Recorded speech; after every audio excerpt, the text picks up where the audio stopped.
Redesigning Thomas Morbucks. Sometimes when designing a character, you decide later you don't like the design. Be it because of the style, some character development story-wise, or you spot mistakes in the design that you didn't see before. In the case of the Thomas Morbucks design, it's a little bit of not liking the style and spotting mistakes. So rather than going back over some lore, let's discuss some important aspects of character design. So, the biggest issues I have with Thomas's design have to do with these four key areas: his shirt collar, the uneven shoulders, his hair, and the mismatched sizes of his hands. Overall, I also have issue with his outfit. It's very plain and doesn't at all communicate what I want about Thomas's personality and public persona. So typically, my program of choice is Procreate, but I recently got myself the Wacom Mobile Studio Pro. So, I'll be using Clip Studio Paint for this video. When designing a character, you need to take in account what kind of character they are. There are different ways to approach this, but ultimately, you'll typically come up with similar results. In acting, they have what's called power centers. Basically, that's what your character leads with when walking or doing anything.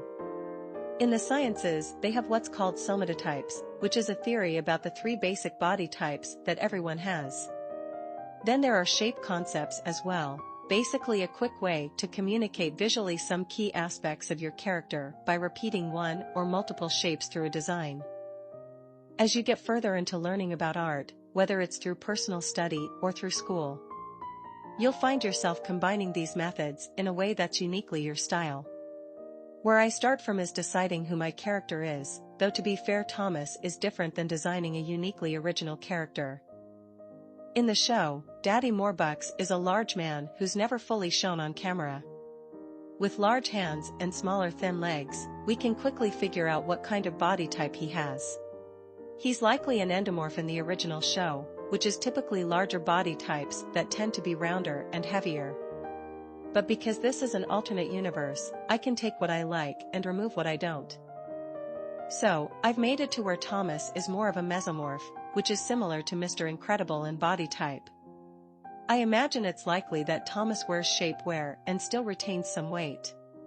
Again, similar to Mr. Incredible, which was a big inspiration in Thomas's designs.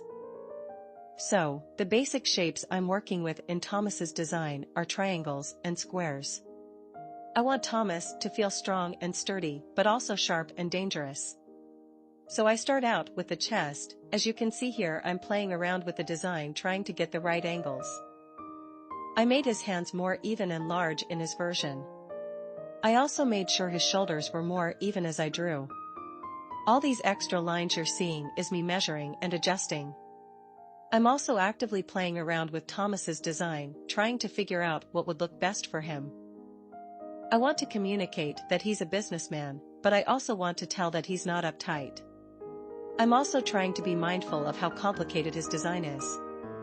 In animation, it's important to simplify the design as much as possible. This is because it makes it easier to draw multiple times.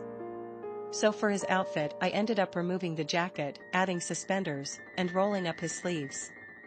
I kept his legs as sort of a blank slate. This is mostly based off of Utonium's model of just dark-colored shoes and pants. I kept his original color palette, which was what I had pulled from the show. I added some hairs on his arm because I thought it added to that roughness I wanted to communicate. Thomas as a character is supposed to appear intimidating, but his personality towards his family is actually very soft. I tried to keep that in mind as I was working through his design. Eventually, I was satisfied, and I added a circle in the background with a desaturated green. Overall, I am much happier with this design, and I'll be using this going forward.